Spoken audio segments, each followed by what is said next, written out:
Hello, and welcome to One Spark Stories, the podcast where innovators, creators, and some unsuspecting risk takers share about navigating highs and lows, laughter and tears, and how sometimes all it takes is one spark of inspiration to find your way to happiness. This podcast will leave you inspired to take action on your own purpose as we connect, create, and celebrate unique sparks around the globe, once again proving that it is a small world after all. Today we are joined by friend, fellow Disney College Program alum, and national director that has one of the biggest hearts I know. Nick Wagner is the National Director of Programs for A Kid Again, a national organization that provides adventure to families raising children with life-threatening conditions. He has over 10 years of nonprofit experience with a strong focus on peer-to-peer fundraising. He excels at thinking outside the box when it comes to fundraising and programming, and during today's conversation, we even have a momentary revelation as to just how far back that event and planning mind has been a part of him. Prior to joining A Kid Again, Nick worked at the Southwest Ohio chapter of JDRF, the Fifth Third Bank, and Kentucky Symphony Orchestra. While in college, he participated in the Disney College program and served as campus representative, which is when we met. Nick and his husband, Nick, and yes, you heard that right, it's Nick and Nick, live in Independence, Kentucky. They are currently 1 year into a lengthy adoption process to expand their family, and we tap into that a bit today. In spite of the emotional ups and downs that come with his work for the families of A Kid Again and the challenges within the adoption process, he maintains such a joyous energy and a determined focus, especially as he works on mastering his dad jokes. So without further ado, let's welcome Nick. Hello, Nick. How are you doing? I'm doing great, Katie. How are you? I am fantastic. I am so excited to have you on. In fact, I did have to bust something out for this conversation because it just felt so right with another Disney College program alum to bring out my old ears. You know, I always need something. Do you still have any college program fun swag? I do. In fact, the one thing that I keep in my office, and I'll pull it here, is my dream hire award, which is when I was a campus representative for the college program at Northern Kentucky University. I keep this with me. It's one of my favorite prized possessions. I'm sure it was $2 for them to make, but it makes me so happy. And it's in the back of every one of my calls because that was such a important time of my life that I just really can't let it go all these years later. I completely understand that because, you know, here we are still going to Disney and still helping other families get there in some capacity or, different ways than we did as campus representatives. So excited to have you on because your story has evolved over the years. If you don't mind giving just a quick sneak peek of who you are before we get into the juicy parts. Sure, definitely. So currently I work with A Kid Again. It's a national nonprofit that provides monthly outings for families that we call adventures. And our families that we support are those that are raising a child with a life-threatening condition. Our goal is just to give them a little bit of fun and make them forget about the sleepless nights and the hospital visits and truly the things that are going on in their life that are really troublesome for them at that time. And so we do lots of fun opportunities for them. In my role now as the National Director of Programs, I'm trying to elevate what we're doing in the organization with our 7 chapters and 9,000 families that we support and, provide new ways to give them fun and adventure throughout the year. Before that time, I worked in one of our chapters, so I was able to kind of be boots on the ground and helping those families. And every month, hanging out at amusement parks or the zoo or the aquarium, just to again have those fun opportunities. And been a nonprofit now for over 10 years. Previously, before A Kid Again, I worked for a disease-based nonprofit that was helping find a cure for type 1 diabetes. Learned a lot. came to the nonprofit world after I worked in banking for several years. And, banking's great. You learn a lot. I learned how to, probably for the first time, balance a checkbook and why it's important to balance a checkbook. But at the end of the day, I didn't feel great about what I was doing. So I looked into the nonprofit world, life-changing for me. And really, at the end of the day, I felt that I was making a difference, and I cannot see myself ever moving outside of a nonprofit, at least in the near future, because it's a lot of hard work. But at the end of the day, you feel good about what you did. And as we talked about before that, I lots of various roles, but one of those very eye-opening things for me when I was just finished my freshman year at Northern Kentucky University was the Disney College program. It'll be 20 years this year that I did that program. I was a very shy and awkward kid.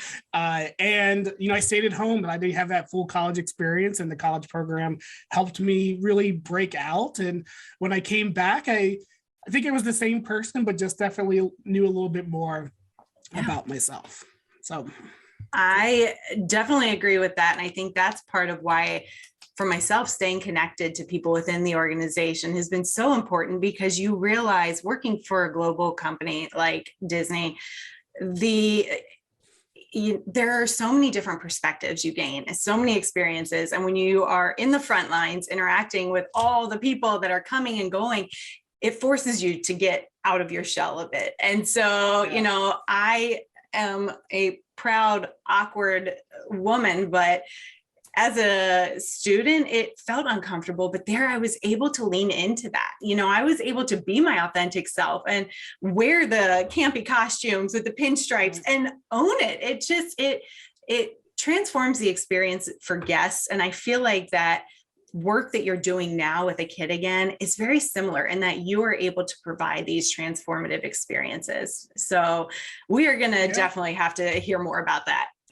Yeah. So, one thing I think about, and, they always said this after we came back from the college program, that if you put the Disney College program or Disney on your resume, they're going to want to talk about it. And, kind of at that point where it's no longer on my resume because it has been so long ago. And I was custodial, and I'm like, that doesn't always fit into what I'm doing.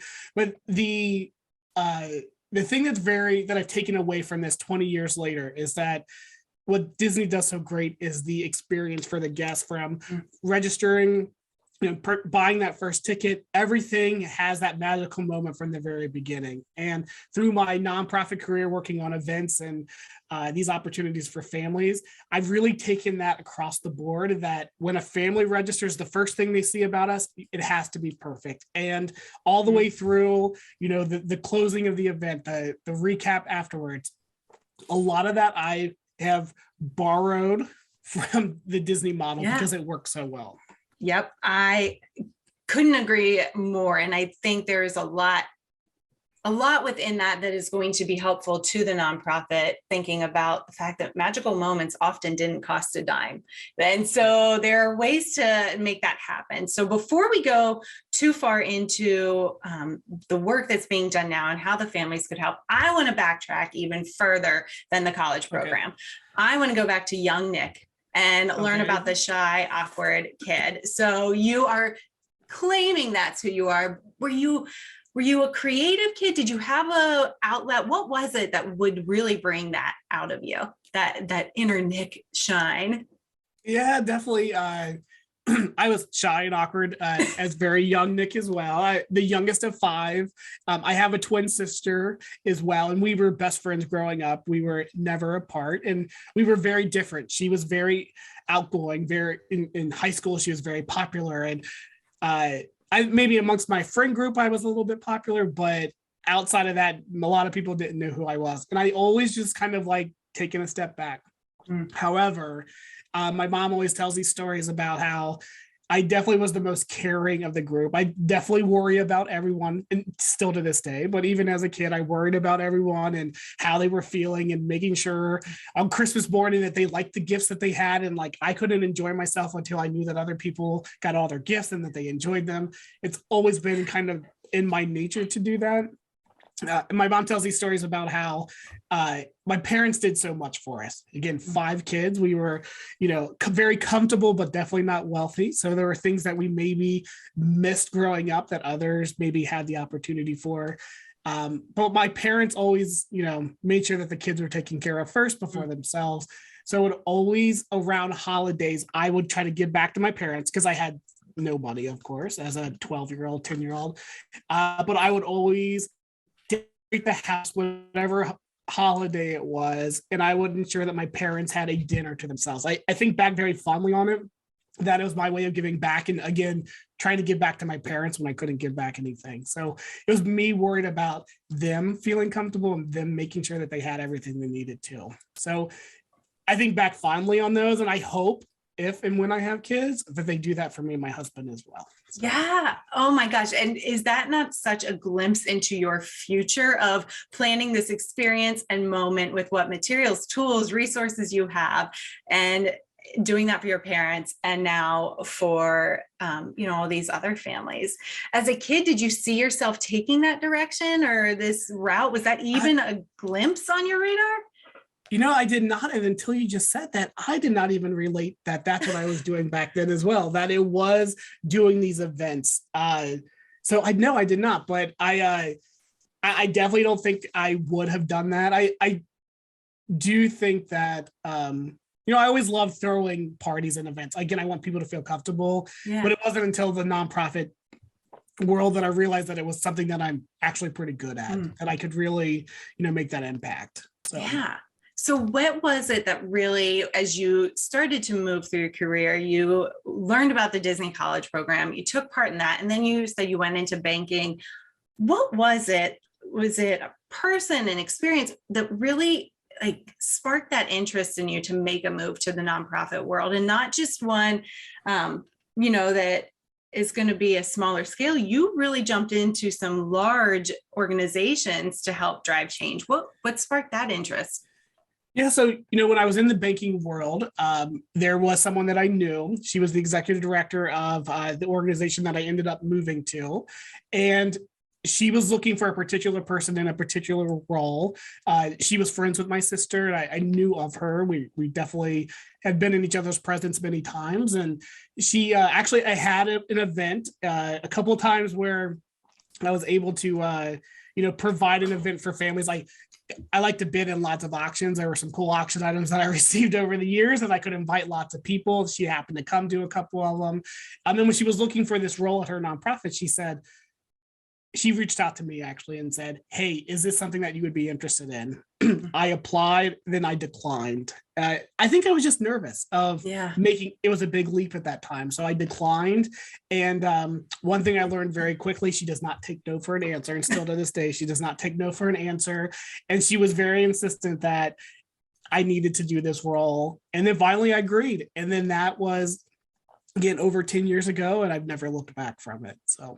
Yeah. So sometimes people know, they're like, this world is meant for you. And it definitely, thankfully, her persistence really did pay off for you in the long run. And now with a kid again. And she was one of my biggest advocates too. There were times where I would say, I don't know if I can do that. Or, there would be points where in the nonprofit world, you jump in front of the TV once in a while and do live things. And I'm like, oh no, I don't need to do that. And she forced me to do that to get me out of my comfort zone. I will forever be grateful that she did that, because I definitely don't think I would be where I'm at if I continue to be that shy kid, even into adulthood, and not really put myself out there. So for all the other people that have that shy, awkward feeling, and as much as I can be outgoing, it takes a lot for me to cross that bridge, to get to be in front of people. What advice, what suggestions could you give when you are being pushed into something that feels so beyond your comfort, but it makes sense? That getting in front of the camera is going to bring value. How can you get out of your own head? And what was that relief? I'm assuming it was a relief. I shouldn't project. What was that feeling afterward? Well, I remember the first time I did a live interview on TV, I truly thought I was going to pass out on TV. It was the worst experience. I was so nervous beforehand, and I was like, oh my gosh, I'm going to I'm going to pass out. Then they showed the wrong clip on the TV. So then I'm focused on the wrong thing. And I'm like, oh my gosh, this is the worst thing ever. Afterwards, there was a sense of relief that I did it. I went back, of course, and watched it, maybe a little vain. I wanted to see how I did. And I absolutely killed it. So I wasn't giving myself enough credit in how well I could do. So I think for the advice for anyone be just trust yourself, believe in yourself that it's going to happen. And, you know, sometimes that's hard for me to tell myself. There are a lot of doubts that I have, but, you know, put the effort in, put the work in, you know, make sure your hair's looking good if you're going on TV, and then you're all set. Like that, it was truly the best thing. And that, again, that one time made me feel so much more comfortable that now I've been on the news. I've been fortunate to be on the news many times and do interviews like this many times where that uncomfortableness is no longer there. It's completely gone. Yeah, eventually it does become something, and there'll still be things that make you nervous, but you learn how to work through it. And the excitement that comes after it, the momentum that it builds. So I think a lot about people like that director that forced you into, and force might be strong, but it sounds like that word works, into situations that exposed you to new ways of doing and thinking. One person that I feel very grateful that we've had the opportunity to host here locally 20 some odd years ago was Lee Cockrell, former VP of Walt Disney World. I know that he is another person very vocal about get out there and try it and get out of your own head. But those experience, that exposure, that's what's going to transform life. So, you know, it sounds very similar in what you've experienced, that your career has been through these connections with people that see the potential in you that you maybe don't even see in yourself. Right. And very, very much so. Yeah. How do you help the families that are coming to a kid again connect in a similar way? You know, they're not looking for a job per se, and you weren't either at that point, but when you get connected with families, it is about connecting them to that moment of being a kid. How do you start to build that for them when there's a lot of anxiety in their lives right now? Correct. And, you know, it's interesting that we see a lot of our families maybe a year into their child's diagnosis, where that first year they have a lot of anxieties of what's happening. They're just trying to manage their new life. Once they get settled in, and of course, not for everyone, but for many of them, they get settled in and they're like, now what? This is our life. How do we move forward with it? And where a Kid Again comes in is that we really want to provide an opportunity for families to not only connect with other families who are going through similar situations. A lot of our families might be in kind of in a rare disease bucket where they're not connecting with other families down the street or another local support group. So they're kind of feeling isolated, but they're finding other families that are also in other rare disease groups that they can connect with. But the other thing too is really connecting families with themselves, with their own families. Yeah. There's a lot of stress that happens for a family when a diagnosis like this happens. You know, medical bills start piling up, a lot of sleepless nights. There's divorce is very high for families when they have a diagnosis like this. So our goal is, again, connecting with other families, but letting those families connect with themselves. Where, you know, an afternoon, an evening, 2 or 3 hours where they don't have to think anything about other than having fun. And we try to make it as easy as possible because they do have a lot going on. I always say that the things that families are required to do are sign up and then show up. And then we will take care of everything else in between. And we will make sure that they have, you know, if there's a parking fee, because bills are high for families. Parking at the a theme park is, you know, astronomical. So we make sure that that's covered for them. Yeah. A child at an adventure may want to buy an item. You know, every kid wants to stop at the gift shop, and we all know that stuff is very expensive. So we want to make sure that families don't have to say, no, you can't buy that. We will make sure that they have opportunities at the gift shop. We will take care of the lunch option if there's during the lunch period or dinner period. We just want to make it as easy as possible for them to, again, to build those connections and not have to worry about all those struggles that they might come with before. Kind of like Disney, like you're leaving a lot of it at the door, and then you're having the fun, and then, you know, on the way home you're like, oh, now it's back to reality. But for those few hours, you're not thinking about everything else. No, I think that's one of the most beautiful pieces about travel in general, but for us, especially going to Disney destinations. For me, getting on a cruise and shutting it down for a few days it's amazing the clarity and the calm that can come. I can't speak for, all the families in the organization, but I know that one of the most amazing things that I experienced with you actually was a few years ago, it's almost been exactly 2 years ago, when my son, we found out he's got NF, neurofibromatosis, and very new, unknown world for us.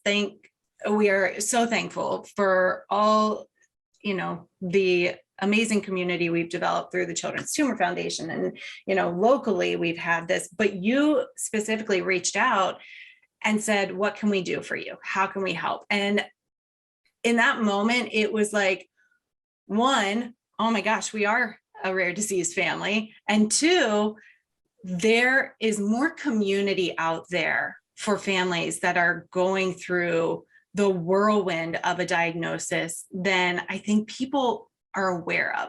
So how can families get connected, or how do you connect with families? Thankfully, we knew each other, and I am, again, so grateful that we aren't in a dire situation. My son's doing fantastic. And, he's been in research studies already. He loves being part of science, but not everybody knows somebody that's involved in a kid again. So how can other families connect when they do need that support system?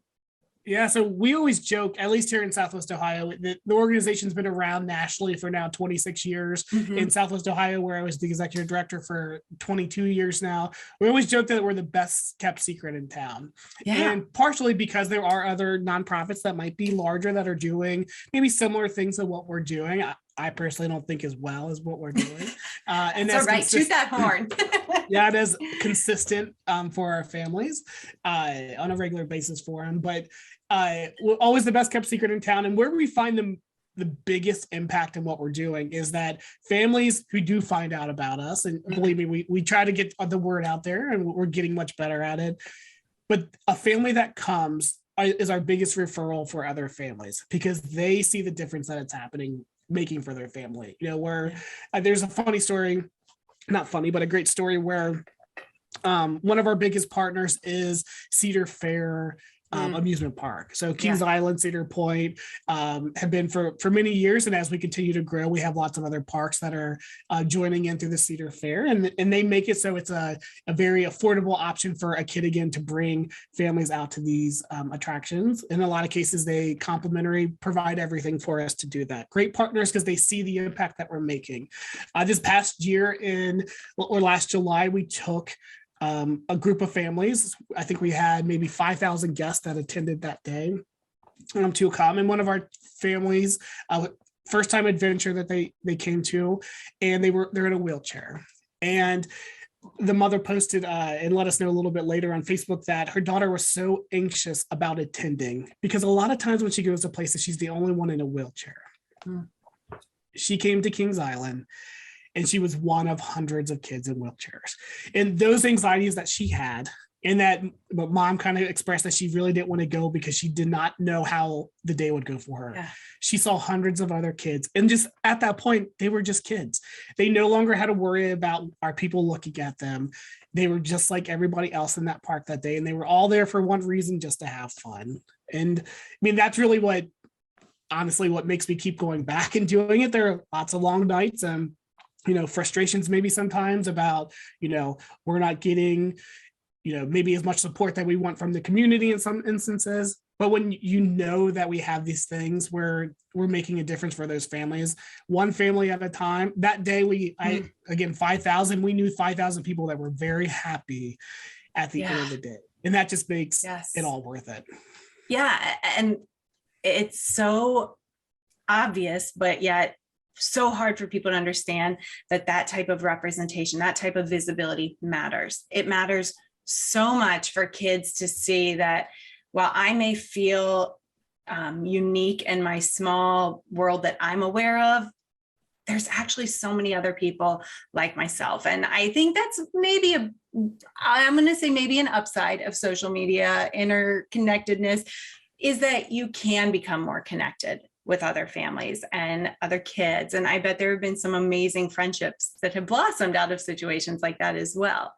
Now, you mentioned your husband, Nick, earlier. Does he get really jazzed about these events, or is he more of that behind the scenes, like, I'm not so sure?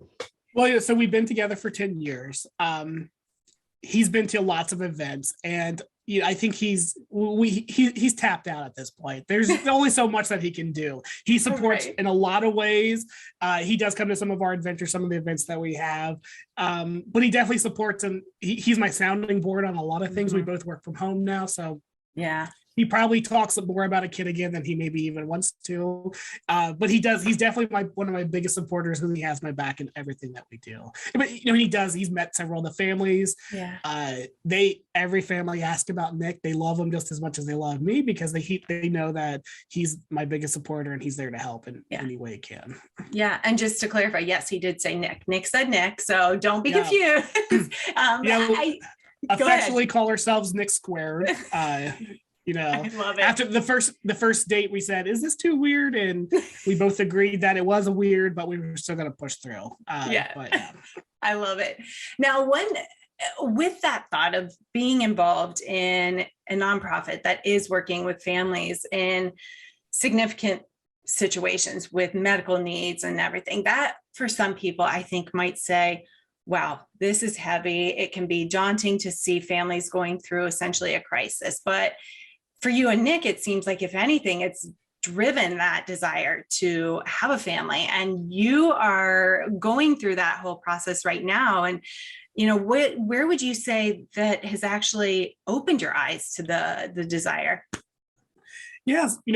If you would have asked me this question 10 years ago, I would have said absolutely 0 kids happening. I don't know if it's just that I'm getting older and I'm at that age where I'm like, who's going to take care of us when we get older? If that maybe plays quite a bit into it. Right. Yeah, my kids tell me they're just going to send me out somewhere. So I don't know if it's a good strategy. Yeah, I truly, I'm like, I don't know if my nieces and nephews will take on that burden. So we need to find somebody else.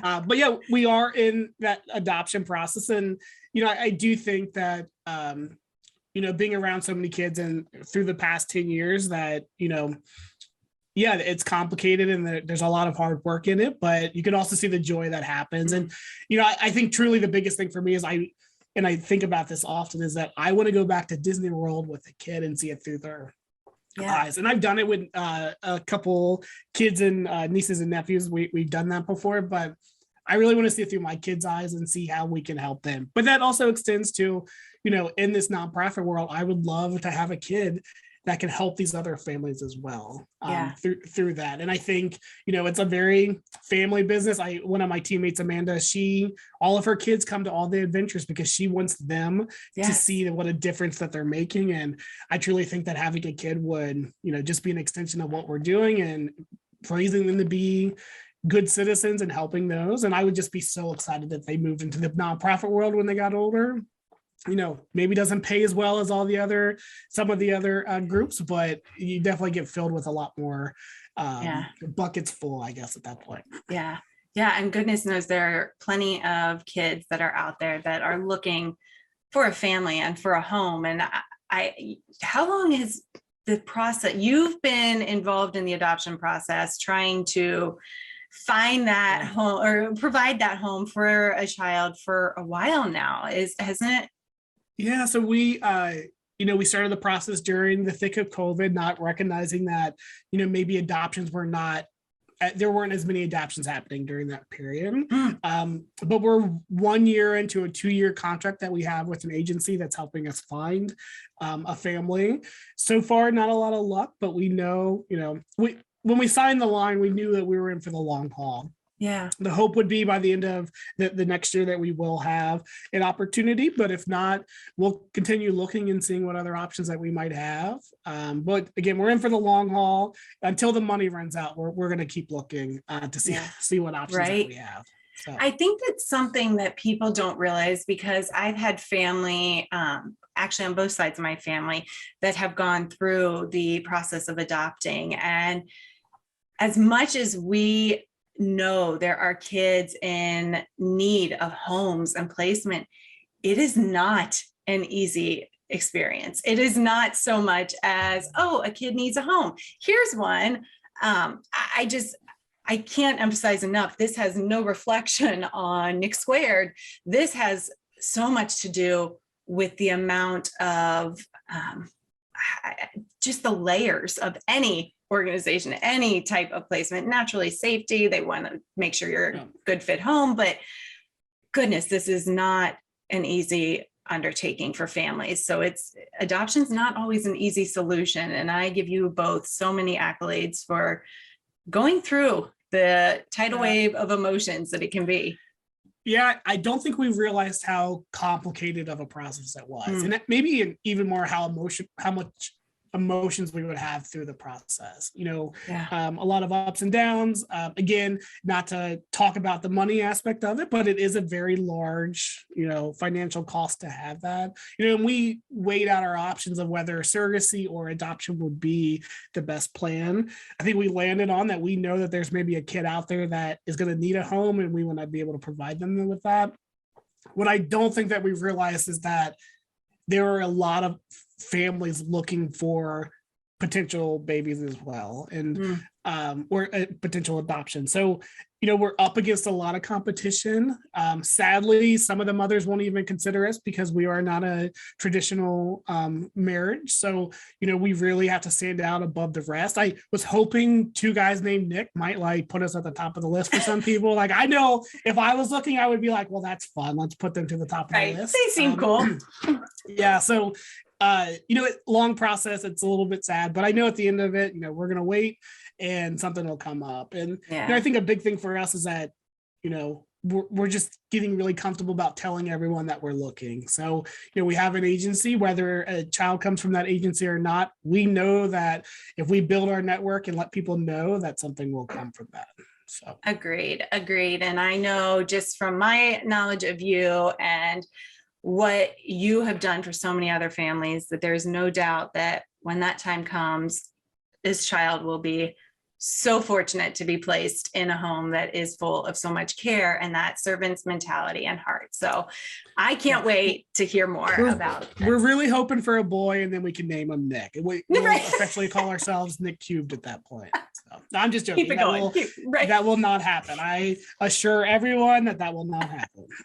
That's awesome. Well, and I love too that you are able to share this experience and share your personal journey while also being such a vocal leader with a kid again and their support for you, because not always, many people unfortunately don't feel that they can be open about anything in their personal life. I mean, goodness, I told a leader once that my son had COVID and her first question was, well, are you going to be working remote? And this was when everybody was remote. I'm like, well, first your question should be, how is he? So not everybody has that, that true ability to be their authentic selves. How has that been working with an organization that really is?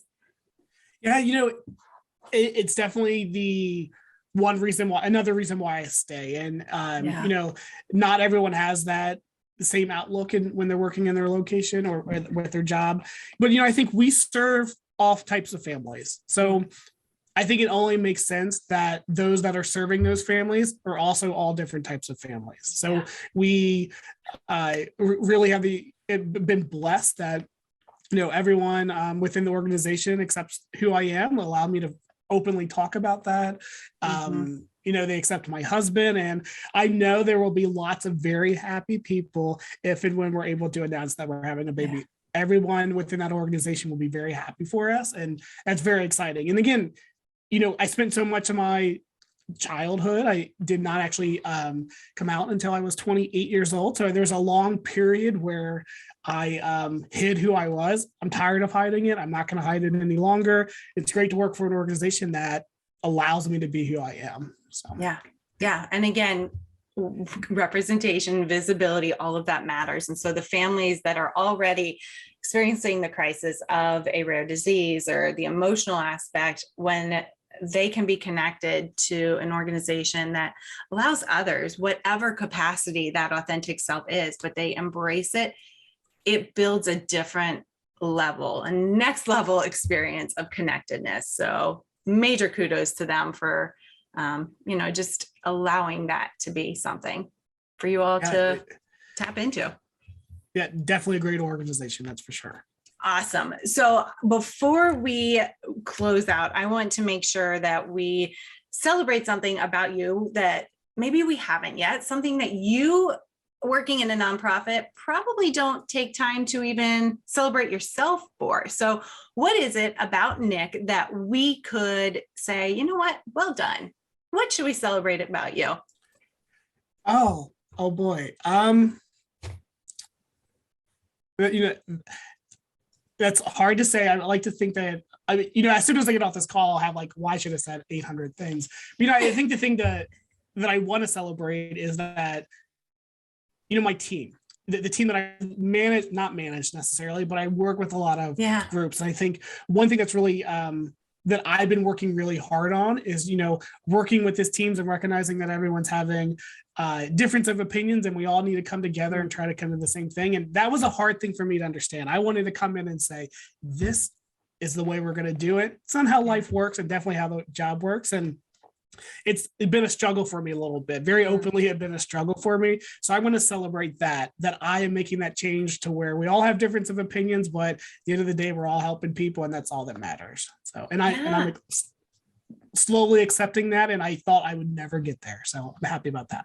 Self-awareness is a huge celebration, and not just having it, but doing something once you have that awareness. So I agree. That is a fantastic way to really recognize your leadership growth and give others a moment to go, you know what, maybe I actually should be more actionable in the fact that I don't have all the answers. Right. Definitely not all the answers, but we're working there. So. Yes, I love it. So how can people get connected with you? How can they best support A Kid Again? What would you recommend to everyone listening? Yeah, so for A Kid Again, the thing that we have capacity to help families across the whole country. So if you know of a family with a life-threatening condition, whether you think that you qualify or not as a life-threatening condition, we urge everyone to visit akidagain.org, select the enroll option, and give us a little bit of information, and that will allow us to set you up with a chapter and let you know if you qualify, and really start having those opportunities for some fun and adventure. We also have, again, 7 chapter staffs and across the country. So we're always looking for adventure guides. It's our fancy term that we call our volunteers, but those who can help lead our adventures. So that's something you can also do at akidagain.org. And also, adventures are expensive in some cases. So if you know of an organization that's willing, or yourself willing to help fund an adventure for a family, it's about $35 per kid for every adventure that we host. And again, with 9,000 families and hosting something every month, there's a lot that we need to fund. So there's always options to support that way. For myself, you can visit my LinkedIn. It's my nicholas.s.wagner is my LinkedIn profile. Happy to connect with anyone, particularly if you want to learn more about A Kid Again, or if you have, a lead on adoption. I'll be happy to talk to you about that too. So. Yes, don't forget about that kind of connection, because it's no joke. Yes, please, if you know of anybody that is in a situation where they are looking to provide a home for a child, or they know of a child in need, please remember that Nick is open to providing that loving home. So awesome. Well, Nick, I appreciate it so much. What is one of your fondest Disney memories? Because I can't close without hearing one big moment for you. What was a magical moment? I have so many. Right. How about as a cast member? What was one as a cast member that you really stood out in a custodial role? So I would take a little different twist on this. As a custodial host, which when I received the word that that's what I was going to be, when I received my offer for the college program, I was really upset. I'm like, what? How could I'm way better than a custodial host? How little did I know that was going to turn out to be the best role ever. I think I spent the first month trying to get out of it. And then finally I realized that wasn't going to happen. And then I leaned into it. My favorite memory are all the other cast members that I worked with in that role. My roommates at the time, I thought they had the best jobs. They were attractions, or they were in merchandise, and they maybe didn't love the role as much as I did. And I would come home with the best stories. Worst thing, never work Magic Kingdom restrooms on Christmas Day. I just never do it. It's just that was a tough day. That's a bad day, but I had the best stories from it, and to be able to share that with my other teammates or cast members and roommates was the best thing. So I want to take that twist as a cast member, the connections I made with those other members, and I'm so sad because we did not have Facebook back then, so I actually lost connection with a lot of them, and that makes me so sad because we were just so close back then, and I wish I could kind of hold on to that a little bit longer. Yeah, it's funny because Facebook was becoming a thing right during my college program. And so there are a few, but custodial role is actually the role that has the most FaceTime and interaction with guests. So you were one of the difference makers. So it's an unknown thing that they are very strategic in where they place people. So I was not stuck in the same spot. I came out with the best farmer's stand anyone could ever had. Right. I walked probably 50 miles a day or so. I lost so much weight. It was the greatest thing. And again, after that first month and leaned into those connections, it truly was the best. And I honestly would go back today if I got an offer and I lived close by. I would go back and do that at any time. I loved it so much. Yes, I think people need to recognize the opportunity to create magical moments in whatever role, and in a custodial host role, my goodness, were the opportunities endless. So yet again, creating magic for families at Disney, and now with a kid again. Love it. Thank you so much, Nick. I appreciate your time and all of this insight and how, we can help families in that situation that, they never anticipated being in. Perfect. Thank you so much, Katie, for the time. Thank you. There is no doubt that Nick has one of the biggest hearts I know. The moment he reached out to me after we learned about my son's NF diagnosis is one that will stay with me forever. It was doubly powerful in that, one, it was a reminder of the reality that we were potentially looking at with this, and two, because that simple reach out was done purely from heart with no intention other than to offer a community of support. In a time where, quite honestly, it felt like the world was spinning around us, it was a beautiful reminder of the power of just reaching out to someone. So in my request today, it's quite simple. Just please send a message to someone that may be going through something, maybe they have in the past, or maybe they just bring a bit of light to your life. Take that time to reach out and know that even though many times people don't feel like saying there's something that they need or request from you, the act alone can move mountains for them. So please make sure to touch base with the people that have impacted your life in one way or another, and make sure to continue to celebrate yourself and those around you. As always, be well, stay curious, and we'll see you real soon. Did you know that you are about 1 centimeter taller in the morning when you first get up than when you go to bed? Later, Tater.